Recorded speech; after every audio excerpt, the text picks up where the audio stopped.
और ब्रेक के बाद अस्मिता में आपका एक बार फिर स्वागत है। काम का समय पर ना होना, जिस स्थान या ओहदे की आकांक्षा वहां तक ना पहुंच पाना, बात बेबात पर इल्जाम लगाकर किसी की भावनाओं को ठेस पहुंचाना, रोड रेज के दौरान दूसरे को नीचा दिखाना, किसी भी बात पर अपमानित करना, अपशब्द कहना, और कई बार यही व्यवहार उस व्यक्ति में इतना गुस्सा भर देता है कि वो दूसरों के साथ साथ खुद का नुकसान भी कर बैठता है। इस पल भर के गुस्से ने ले ली है हजारों जिंदगियां, लेकिन क्या गुस्से को मैनेज या काबू किया जा सकता है? कितना जरूरी है कि अगर ऐसा व्यवहार बार बार दिखाई दे रहा हो तो मनोचिकित्सक या मनोवैज्ञानिक के पास जाने से ना हिचकिचाएं।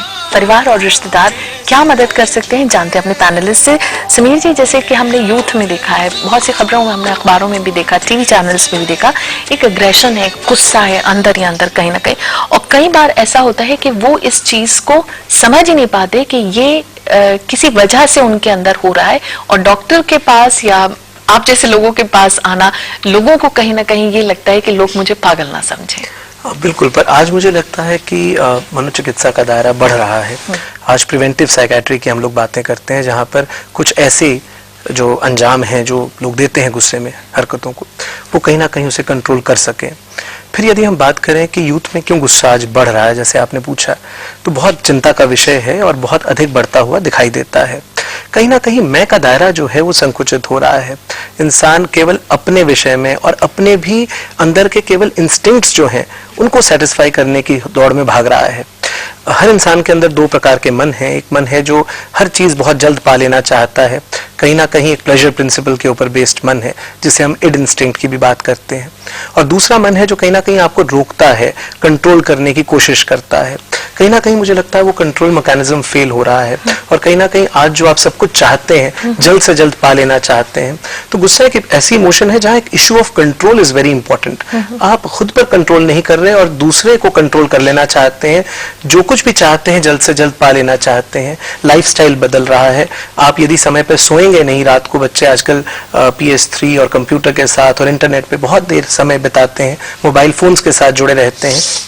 ये सब कारण भी एक हैं जो कहीं ना कहीं दिमाग के अंदर हॉटस्पॉट्स क्रिएट करते हैं।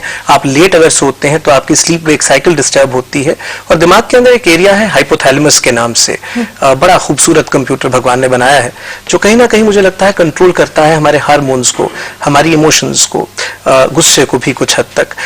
ये भी देखा गया है कि उसके अंदर ऐसा पाया गया है कि यदि आपकी नींद की साइकिल डिस्टर्ब हो रही है तो कहीं ना कहीं हार्मोनल साइकिल्स भी साथ साथ डिस्टर्ब होती हैं। जैसे बच्चा बड़ा होता है, घर के अंदर किस प्रकार से इश्यूज को सॉल्व किया जा रहा है, यदि माँ बाप बहुत लड़ झगड़ के इश्यूज को सॉल्व कर रहे हैं, फिर किस प्रकार की फिल्में बच्चा देखता है, किस प्रकार का कंप्यूटर नेटवर्क आज है बच्चों के सामने, या कार्टून नेटवर्क जो है, जिसके अंदर आप देखते हैं एग्रेसिव गेम्स जो हैं बहुत अधिक बच्चे खेलने लगे हैं, या बहुत अधिक एग्रेसिव कंटेंट है। जो कुछ आप देख रहे हैं कहीं ना कहीं आपके दिमाग पर उसका असर जरूर पड़ता है, और आप उसी प्रकार से आपके आचरण में वो ढलता चला जाता है। मीनाक्षी जी, जिन केसेस का जैसे आप पहले जिक्र कर रही थी, लेकिन क्या ये जो एक गुस्सा है जब किसी की मौत का सबब बन जाता है, क्या कहीं वहां रिग्रेट है, पश्चाताप दिखता है? नहीं, रिग्रेट दिखता है, बट वो बाय इटसेल्फ काफी नहीं है, क्योंकि जो नुकसान होना था वो नुकसान हो चुका है। और जो समीर जी ने बात कही, उसी बात को मैं थोड़ा सा आगे बढ़ाना चाहती हूँ सोशल एंगल की तरफ। वो ये है कि गुस्सा बाय इटसेल्फ गलत नहीं है। मैं ऐसा नहीं मानती कि गुस्सा गलत है। गुस्से का कंट्रोल और रिजल्ट ओरिएंटेड अप्रोच, वो ना होना गलत है।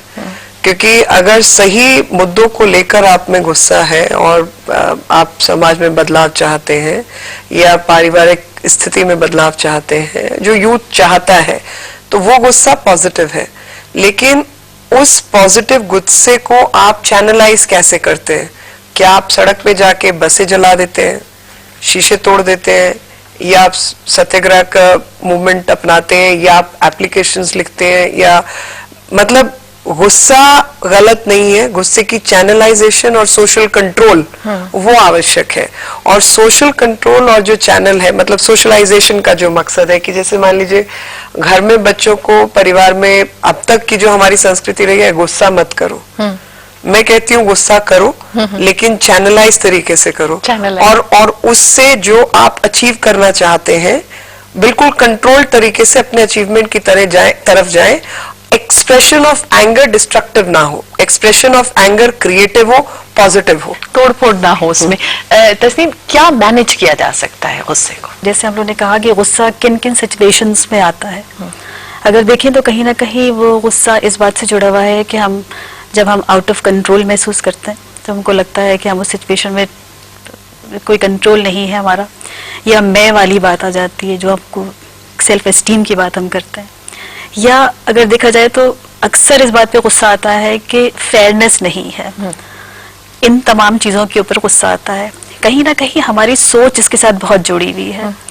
कुछ हमारे थॉट पैटर्न्स होते हैं जो इस गुस्से को बढ़ा सकते हैं या बढ़ाते हैं, और अगर उनके साथ हम काम करें और ये सीखें कि किस सिचुएशन में ये देख लें कि अगर जो गुस्सा आ रहा है क्या वो उससे हमें फायदा हो रहा है या नहीं फायदा हो रहा, हमारी जो फंक्शनैलिटी है या जिसको हम डिसफंक्शनल कर रहे हैं कि डिसफंक्शनल हो जाते हैं, या वो कहीं ना कहीं बदल के हमारे वायलेंस में बदल जाता है, या वो रिश्तों में हमारे असर कर रहा है, तो फिर हमें ज़रूर उसके ऊपर बैठ के सोचने की ज़रूरत है कि क्या किस वजह से ये गुस्सा आ रहा है, और अगर हम उसके ऊपर काम करें, चाहे वो अपने थॉट पैटर्न्स हैं उनके ऊपर काम करें, अपने आप को किस तरह से हम रिलैक्स कर सकते हैं, क्या ट्रिगर कर रहा है, उन तमाम चीज़ों को सोचें और उसके ऊपर काम करें तो डेफिनेटली उसके ऊपर जरूर काम कर सकते हैं।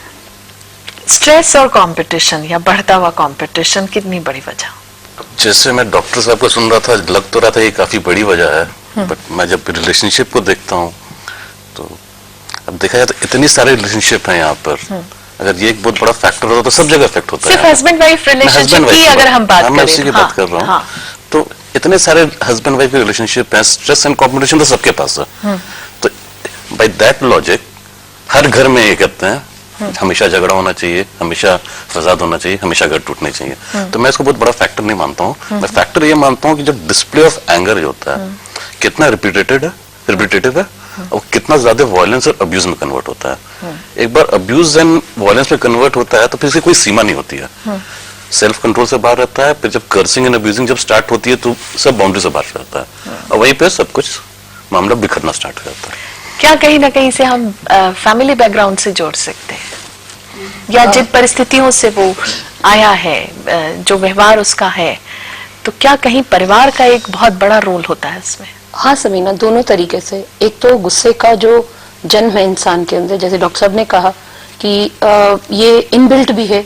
जैसे जैसे बच्चा बड़ा हुआ, जब उसने घर में एग्रेशन देखा, लड़ाई देखी, किसी भी मसले को सॉल्व करने का तरीका सिर्फ लड़ाई देखी माता पिता के अंदर, तो उसे लगता है कि शायद यही एक तरीका है किसी भी प्रॉब्लम को सॉल्व करने का।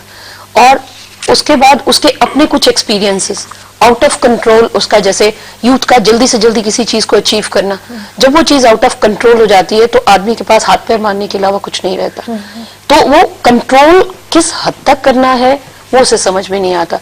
लेकिन आज के दौर में, पुराने टाइम पे जब परिवार इकट्ठा बैठकर खाना खाता था, तो उस समय में माता पिता, बच्चा अगर गुस्से में है, उसके साथ आज कुछ बीता है, तो वो कहीं ना कहीं माता पिता के साथ शेयर करता था। लेकिन आज के दौर में उसके अंदर वो एग्रेशन, जो उसके अंदर एक डर, एक फियर, एक समाज से आती हुई कुछ कंफ्यूजन्स हैं, वो उसके अंदर भरती चली जाती हैं, और जो वो अपने परिवार के साथ बांट नहीं पाता, एक करेक्ट गाइडेंस उसे नहीं मिल पाती। तो उसे जो भी रास्ता नजर आता है, कोई भी लिटरेचर, कोई भी मीडिया जहां से उन्हें नजर आता है, जैसे हम मतलब आजकल लगातार देखते हैं कि अगर एक लड़की ने एक लड़के के प्रपोजल को मना कर दिया तो उसने सजा फेंक दिया। तो ये एक एग्जाम्पल हो गया बहुत से लोगों के लिए, जहां पे परिवार ये बताने के लिए नहीं है कि नहीं बेटा ये गलत है, ये दिस वाज वेरी रॉन्ग, ये नहीं होना चाहिए।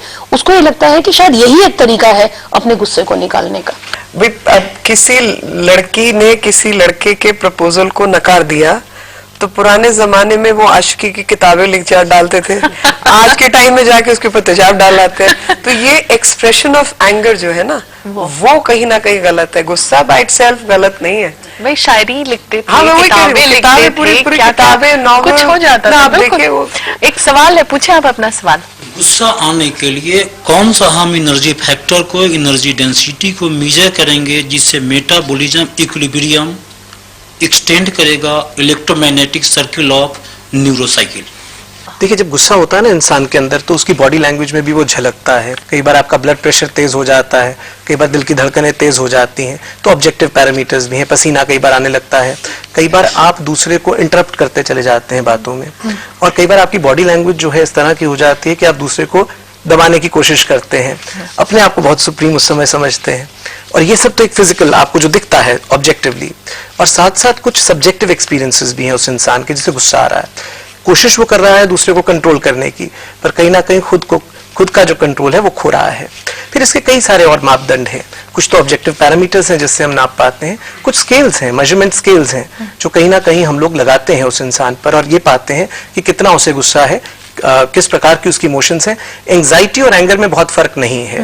एंजाइटी में भी आप अपना कंट्रोल खो रहे हैं, एक हेल्पलेस सी सिचुएशन है, और एंगर कहीं ना कहीं एक फ्रस्ट्रेशन, जो एंजाइटी से एक फ्रस्ट्रेशन जन्म लेती है, वो कहीं ना कहीं आगे एंगर में तब्दील होती है। कहीं पढ़ा था कि ग्रीस के महान दार्शनिक अरस्तु का कहना रहा कि गुस्सा किसी को भी आ सकता है, पर गुस्सा कब, कहाँ, कितना, किस वक्त, किसके साथ, किस उद्देश्य के लिए करें, ये जानना बहुत मुश्किल है। यही एक दार्शनिक का ये भी कहना रहा कि क्रोध एक चारित्रिक दोष है। जितनी देर तक हम गुस्से में रहते हैं, उतनी देर तक हम वो इंसान नहीं रहते जो हम हैं। हाजिर होते हैं एक छोटे से ब्रेक के बाद।